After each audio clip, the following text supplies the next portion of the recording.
Assalamualaikum warahmatullahi wabarakatuh. Jadi kali ini penulis mau bahas kekentalan rekomendasi pabrikan kendaraan. Ya, terutama karena ada perubahan dari motor oil geek. Jadi motor oil geek ini adalah salah satu yang katanya punya sertifikasi resmi untuk oli dan sering mengajari soal pelumas ya.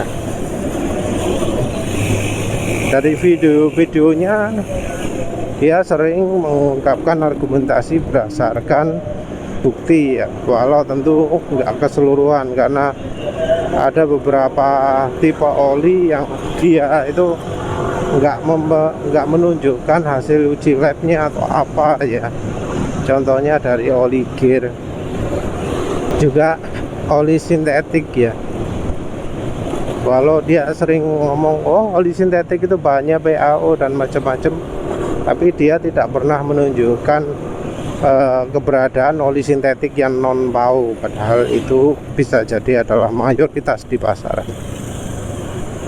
Untuk soal kekentalan sendiri, motor oil geek ini setahu penulis adalah salah satu yang merekomendasikan penggunaan kekentalan sesuai dengan pabrikan.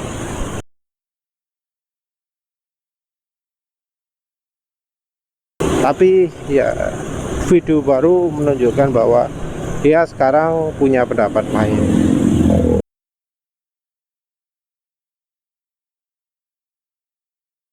Jadi di video barunya ini dia tidak mengungkapkan hasil percobaannya sendiri, nggak berdasarkan eksperimen, tapi berdasarkan recall. Nah, yang jadi kunci adalah karena recall tersebut merekomendasikan kekentalan yang lebih kental.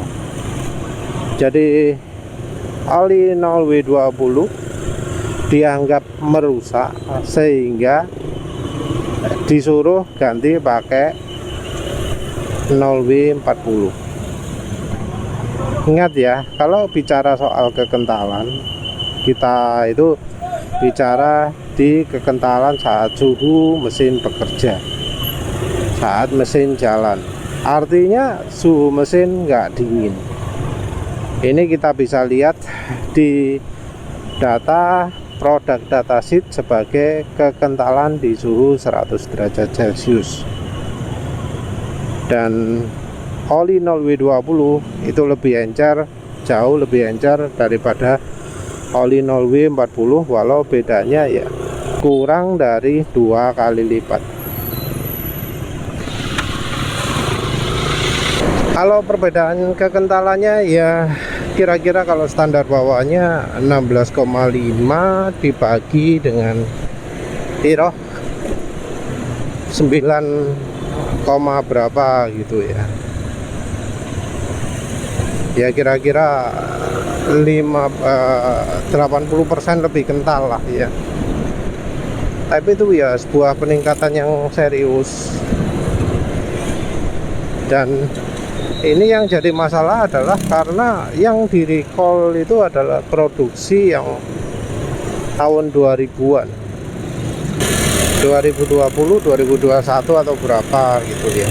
Artinya sudah bertahun-tahun terjadi kesalahan rekomendasi oli.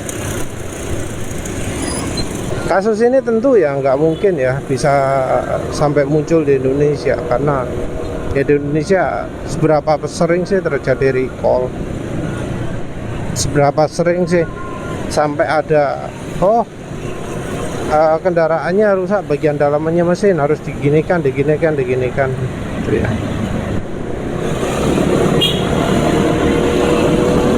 Karena ya biasanya yang kita tahu yuk wis kono kabar opo-opo.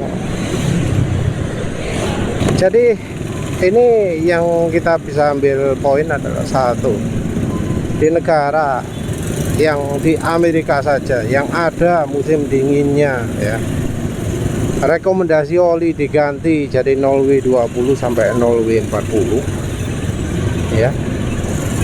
Sampai kemudian ada YouTuber yang terkenal bahas oli terus itu menyarankan untuk jangan mengikuti rekomendasi pabrikan.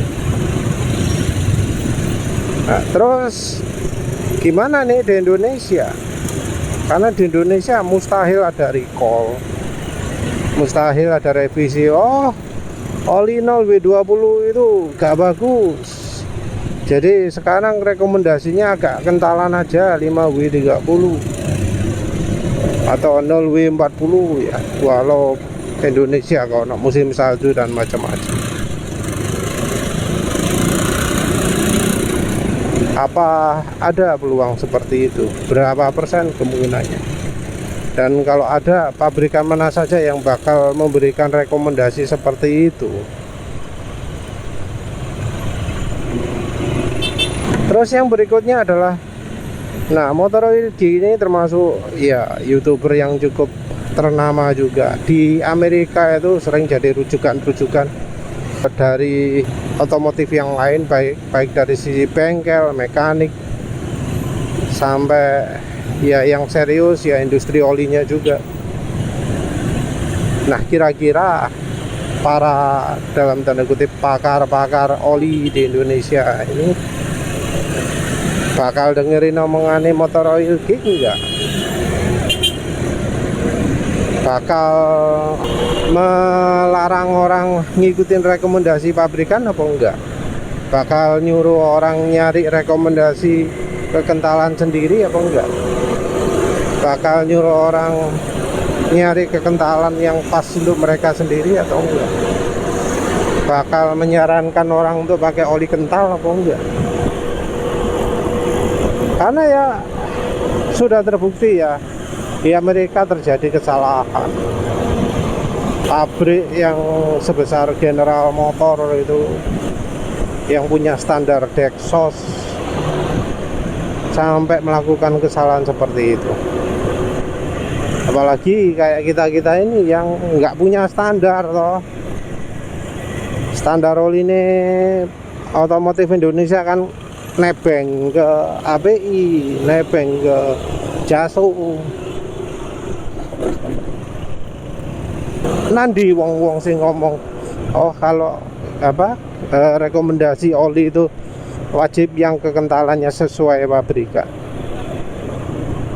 Bakal ngomong apa orang-orang yang sebelumnya itu, oh oli rekomendasi pabrik kekentalannya yang paling sesuai. Terus nanti kabeh wongnya saiki gitu. Ya harapannya untuk kedepannya, baik mekanik, YouTuber, yang punya bengkel, yang punya dealer, harapannya nggak lagi maksa konsumen untuk pakai kekentalan sesuai rekomendasi pabrikan. Ya, ini jadi contoh nyata ya, bahwa rekomendasi pabrikan pun bisa salah. Ya wes lah, itu saja. Terima kasih sudah menonton. Assalamualaikum warahmatullahi wabarakatuh.